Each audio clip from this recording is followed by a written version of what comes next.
بسم الله الرحمن الرحيم نحمده ونصلي على رسوله الكريم أما بعد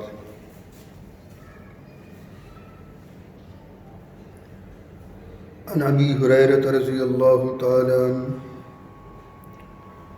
قال قال رسول الله صلى الله عليه وسلم كلمتان حبيبتان للرحمن خفيفتان من اللسان ثقيلتان في الميزان سبحان الله بحمده سبحان الله العظيم رواه البخاری۔ عزیزان گرامی، فضائل کے تعلق سے اور مسائل الصیام کا جو درس آپ حضرات کے سامنے آ رہا ہے، خدا کا شکر ہے کہ آج یہ 13واں درس ہے۔ 12 دروس اس سے پہلے آپ حضرات کے سامنے آ چکے ہیں۔ اصل میں مجھے فضائل کو سمیٹ کر زکوٰۃ کی مسئلے بہت اہم ہیں جو آپ حضرات تک پہنچانے ہیں، اس کا نصاب، اس کے مسائل۔ یہ حدیث مبارکہ بخاری شریف کی بالکل آخری حدیث ہے۔ اس کے فضائل میں محدثین نے، شرح حضرات نے، محققین نے بہت فضیلتیں بیان کی ہیں۔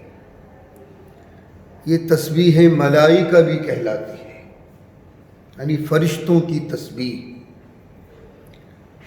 اس کی فضیلت میں ایک فضیلت میں آپ کے ذہین سماعتوں تک پہنچاتا چلوں۔ جو شخص مغرب کی نماز کے بعد، یعنی مغرب کی نماز سے مراد ہے کہ بالکل فارغ ہو کے سنتوں سے،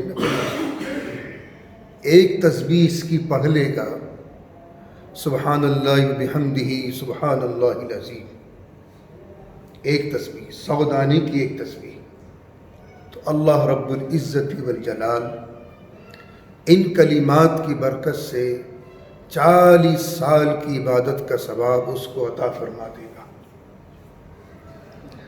اور اگر اس کے پاس اتنا ٹائم نہیں ہے، کیونکہ آج کل ہماری بہت بیزی لائف ہے، اتنا ٹائم نہیں ہے، تو کم سے کم 3 مرتبہ پڑھ لیں، 3 دفعہ کہہ لیں، سبحان اللہ بحمدہ سبحان اللہ العظیم، سبحان اللہ بحمدہ سبحان اللہ العظیم، سبحان اللہ بحمدہ سبحان اللہ العظیم، 3 مرتبہ پڑھ لیں۔ تو 3 مرتبہ پڑھنے پر بھی وہ ثواب تو ملے گا 40 سال کی عبادت کا، لیکن قیامت کے دن اللہ رب العزت والجلال اس کو حضور پاک علیہ الصلاۃ والتسلیم کے ساتھ جنت میں داخل فرمائیں گے۔ اور اسی کے ضمن میں جو تیسری فضیلت ہے، مرتے دم تک، جب تک یہ انسان زندہ ہے، اس دنیا میں حیات ہے، چل پھر رہا ہے، جو دعائیں مانگے گا اللہ تعالیٰ کے وہ اس کو رد نہیں کریں گے، ہمیشہ قبول فرمائیں گے۔ یہ اس تسبیح کی فضیلت ہے جو بخاری شریف کی آخری حدیث ہے، اور یہ تسبیح ملائکہ بھی کہلاتی ہے، فرشتوں کی تسبیح۔ جو اللہ کی نورانی مخلوق اتنا قیمتی تسبیح کا ورد رکھتے ہیں، وظیفہ کرتے ہیں، تو کچھ نہ کچھ تو ہوگا۔ مسائل الصیام کا پہلا مسئلہ ذہن نشین فرما لے، اور اس سے پہلے ایک تمہید مان دوں میں، تاکہ یہ آپ کے ذہن میں اچھی طرح سے یہ محفوظ ہو جائے۔ اس موبائل کے جتنے فوائد ہیں اتنے نقصانات بھی ہیں۔ جب سے اس کا تعلق اس موبائل کا انٹرنیٹ سے اس کو کنیکٹ کیا ہے، برائیاں، فواہش ہمارے بیڈ روم تک پہنچ گئی۔ اس کے جہاں تک اس کے فوائد ہیں وہ ٹھیک ہیں اپنی جگہ مسلم میں، لیکن اس سے برائیاں بھی سماج میں بہت پیدا ہو رہی ہیں۔ تو اسی کے تعلق سے ایک مسئلہ ذہن نشین فرما لیں۔ روزے کی حالت میں اگر کسی نے اپنی منی ہاتھ سے نکال دی، مشت زنی کر کے، ہینڈ پریکٹس کر کے، چونکہ جوانی دیوانی ہوتی ہے، تو اگر روزے کی حالت میں اس نے یہ کام، چونکہ یہ کام اتنا برا ہے کہ کل قیامت کے دن اللہ رب العزت والجلال اس کو دیکھیں گے بھی نہیں اس کام کے کرنے والے، اور اللہ کی لعنت اس پر ہوتی ہے جو اس فعل کو کرتا ہے۔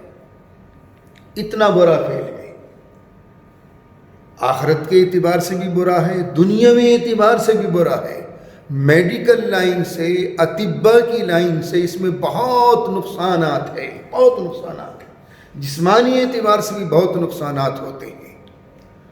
تو جس شخص نے روزے کی حالت میں اپنے ہاتھ سے منی نکال دی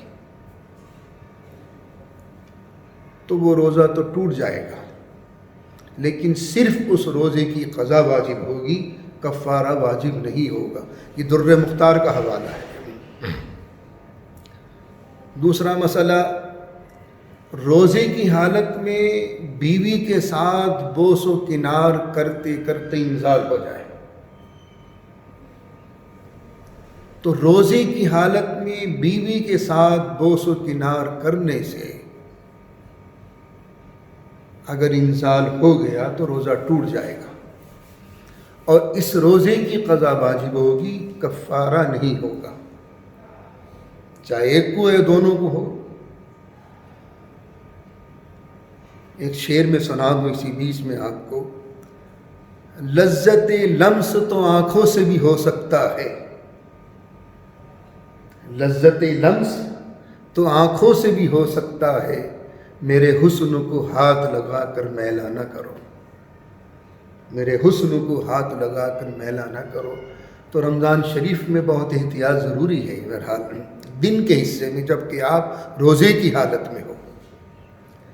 تیسرا مسئلہ ہے اسی کے ضمن میں، روزے کی حالت میں نزلے کی دوا سونگھنے سے، روزے کی حالت میں نزلے کی دوا سونگھنے سے روزہ ٹوٹ جائے گا، اور اس روزے کی قضا واجب ہوگی، کفارہ واجب نہیں ہوگا۔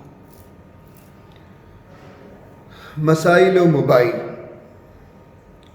جو مسئلہ مسافرین کے لیے تھا وہی مسئلہ معتکفین کے لیے ہے، جو اعتکاف کرنے والے حضرات مسجدوں میں رمضان شریف کے آخری حصے میں، آخری اشرے میں اعتکاف کے لیے بیٹھتے ہیں۔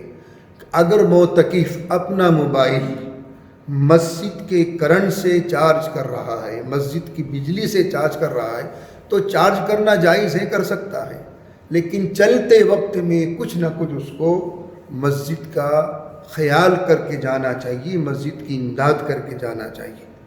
اور یہ میرا اصول، اپنا بھی اصول ہے، جتنے میرے واعظ رمضان شریف کے مسجد کے اندر ہوتے ہیں، 30 واعظ تو رات کے بک ہیں، 30 واعظ دن کے بک ہیں، لیکن اس سال تو چونکہ سارے واعظ اور سارے بیانات اور ساری مطلب یہ کہ عبادت ہو تو رہی ہے، لیکن بہت غمگین دل کے ساتھ ہو رہی ہیں۔ اور حقیقت یہی ہے کہ اگر ہم یعنی جو عبادتیں ہم اللہ کے گھر میں رہ کر بندگی کا حق ادا کر سکتے ہیں، جیسا بھی ہو، وہ گھروں میں حق ادا نہیں ہو رہا، مجبوری ہے۔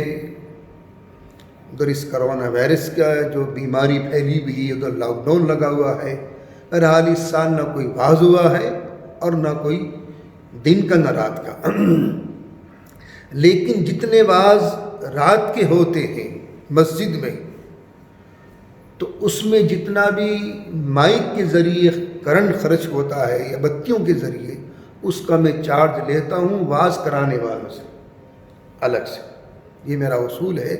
اس لیے معتکفین حضرات کے لیے جائز تو ہے کہ مسجد کی بجلی سے، مسجد کے کرنٹ سے وہ اپنا موبائل چارج کر سکتے ہیں، لیکن چلتے وقت میں کچھ نہ کچھ امداد کر کے جائیں مسجد کی۔